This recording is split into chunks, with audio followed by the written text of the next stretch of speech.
નમસ્કાર, મારી YouTube channel Harshad સખિયામાં આપનું હાર્દિક સ્વાગત છે। મિત્રો, આજે આપણે હિન્દી ધોરણ 7 નો પાઠ ચોથો કે જે પ્રથમ સત્રની અંદર આવે છે, જેનું નામ છે કથની ઓર કરनी, તેના સ્વાધ્યાયના પ્રશ્નો અને જવાબો વિશે શીખવાના છીએ।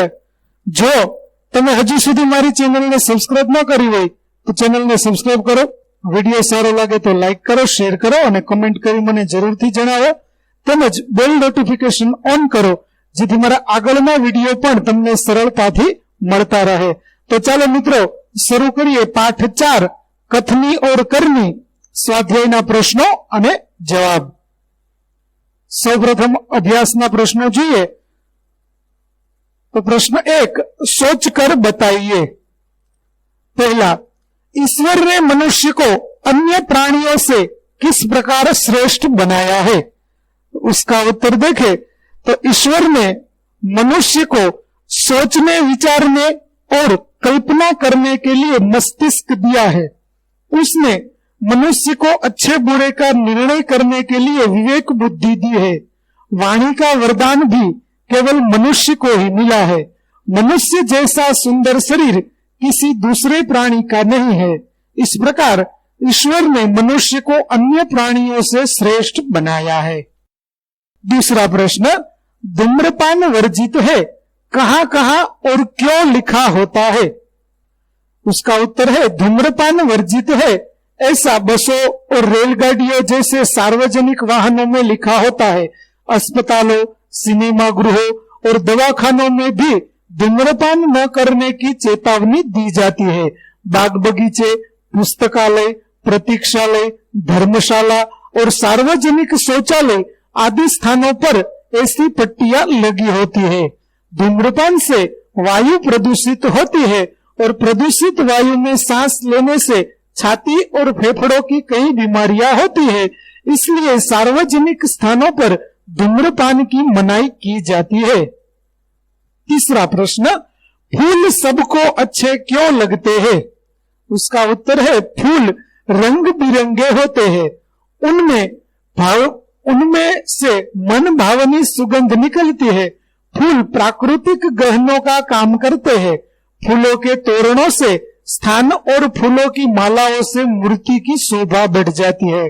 फूल हार का उपयोग विशिष्ट व्यक्ति का सम्मान करने में होता है। अपने इन गुणों और उपयोगों के कारण फूल सबको अच्छे लगते हैं। चौथा प्रश्न है, लोग कहां कहां कतार में खड़े रहते हैं? उसका उत्तर है, लोग ट्रेन, सर्कस, प्रदर्शनी और सिनेमा के टिकट के लिए कतार में खड़े रहते हैं। राशन की दुकानों से राशन लेने के लिए भी लोगों को कतार में खड़ा रहना पड़ता है। लाइट या टेलीफोन के बिल भरने के लिए भी लोग कतार में खड़े रहते हैं। बस में चढ़ने के लिए भी यात्री कतार में खड़े रहते हैं। शहरों में मॉल में की गई खरीदारी का बिल चुकाने के लिए कतार लगती है। बैंक में लोग कतार में खड़े होकर पैसे जमा करते हैं या निकालते हैं। इस प्रकार लोग आवश्यकता के अनुसार अलग अलग स्थानों पर कतार में खड़े रहते हैं।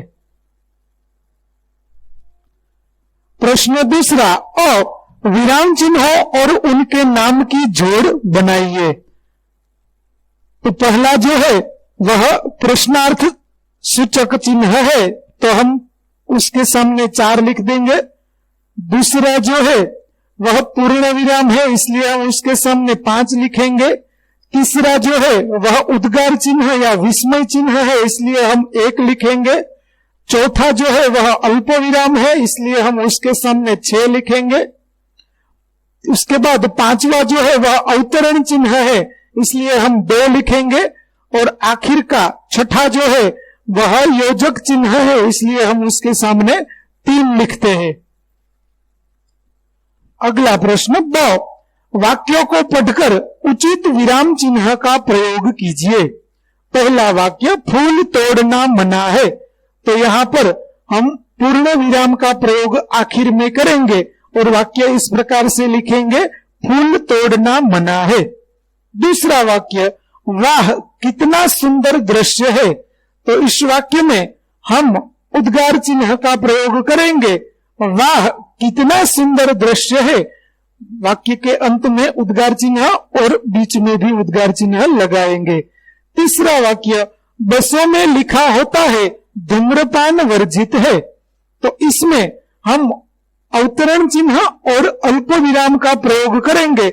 जहां पर धूम्रपान वर्जित है को हम अवतरण चिन्ह और अल्प विराम या पूर्ण विराम से रख देंगे। चौथा वाक्य, धारा रात दिन पढ़ती रहती है, तो इस वाक्य में भी हम योजक चिन्ह और अल्प पूर्ण विराम का प्रयोग करेंगे और लिखेंगे धारा रात दिन पढ़ती रहती है। पांचवा, पौधे बारिश में ही क्यों लगाए जाते हैं, तो इस वाक्य में हम प्रश्नार्थ चिन्ह रखेंगे। पौधे बारिश में ही क्यों लगाए जाते हैं, आखिर में हम प्रश्नार्थ चिन्ह करेंगे। प्रश्न तीसरा, निम्नलिखित वाक्यों में से जातिवाचक संज्ञा के आसपास गोल चिन्ह कीजिए। पहला, मनुष्य अन्य प्राणियों से श्रेष्ठ है, तो इसमें मनुष्य जो है वह जातिवाचक संज्ञा है।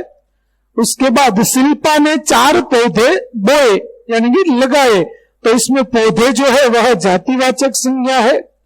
तीसरा वाक्य, शहर के लोग सुबह शाम टहलने जाते हैं, तो इस वाक्य में शहर जो है वह जातिवाचक संज्ञा है। चौथा वाक्य, फूल सबको अच्छे लगते हैं, तो इस वाक्य में फूल वह जातिवाचक संज्ञा है, तो उसको हम गोल कर देंगे। आगे देखते हैं प्रश्न 4, कथनी और करनी में समानता रखने में मुश्किलें आती है या नहीं, चर्चा कीजिए। तो यहां हम संवाद वार्तालाप के रूप में इसे देखते हैं, जिसमें राकेश, चंपक और गीता वार्तालाप कर रहे हैं। राकेश, कथनी और करनी में समानता रखना बड़ा कठिन है, इसमें काफी मुश्किलें आती है। चंपक, धन्य है वो लोग जिसकी कथनी और करनी एक जैसी होती है, मुझसे तो यह कभी नहीं हो सकता। गीता, अरे किसी से नहीं हो सकता, मेरी माँ मुझसे सदा सच बोलने के लिए कहती है और वे खुद पड़ोसन आंटी से झूठ बोलती है। राकेश, मेरे पिताजी झूठ बोलने पर मुझे डांटते हैं और जब मकान मालिक किराया मांगने आता है तब मुझसे कहते हैं जा सेठ से कहते कि पिताजी घर में नहीं है। चंपक, अरे भाई, जिनकी कथनी और करनी एक होती है वे संत कहलाते हैं, यहां न किसी की मां संत है न बाप। गीता, फिर भी हमें कथनी और करनी समान रखने के लिए प्रयत्न करने चाहिए।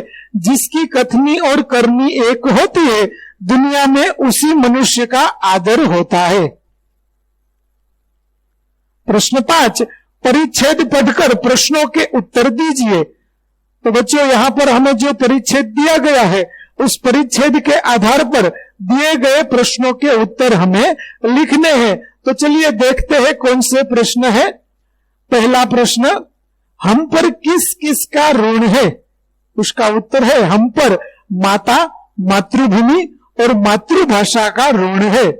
दूसरा प्रश्न, माता का ऋण हमें क्यों अदा करना चाहिए? तो उसका उत्तर है हमें माता का ऋण अदा करना चाहिए क्योंकि उसी ने हमें जन्म दिया है। तीसरा प्रश्न, किस व्रत का पालन करना अत्यंत कठिन है? उसका उत्तर है मातृभाषा पर गर्व करना और उसकी सेवा में तत्पर रहना हमारा कर्तव्य है, परंतु इस व्रत का पालन करना अत्यंत कठिन है। चौथा प्रश्न, किसे देशभक्त नहीं कहा जा सकता?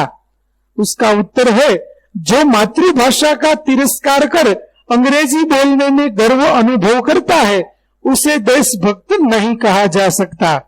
पांचवा प्रश्न, गद्यांश को उपयुक्त शीर्षक दीजिए। तो उत्तर है सच्चा देशभक्त अथवा माता, मातृभूमि और मातृभाषा। यह शीर्षक हम इस गद्यांश को दे सकते हैं। तो बच्चों, यहां अभ्यास के जो प्रश्न थे वह समाप्त होते हैं। अब हम स्वाध्याय के प्रश्न और उनके उत्तर देखते हैं। पहला प्रश्न है अंदाज अपना अपना कथनी और करनी में अंतर विषय पर अपने विचार लिखिए। तो मैं मानता हूं कि कथनी और करनी में एकता रखना वीरों और सज्जनों का काम है। कथनी और करनी उसी की एक हो सकती है जो सत्यवादी, निर्भय और साहसी है। चरित्रहीन डरपोक लोग अपनी कथनी और करनी में एकता कभी नहीं रख सकते।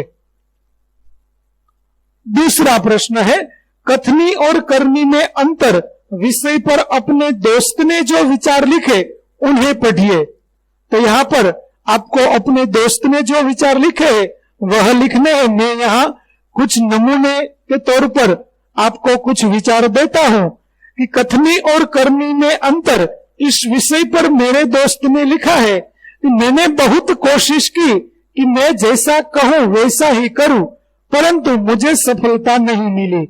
मैंने एक दिन मां से कहा कि कल मैं सुबह जल्दी उठकर टहलने जाऊंगा। दूसरे दिन मां मुझे जगाते जगाते थक गई, पर मैं नहीं उठा। मेरी कथनी और करनी में हमेशा जमीन आसमान का अंतर रहा है।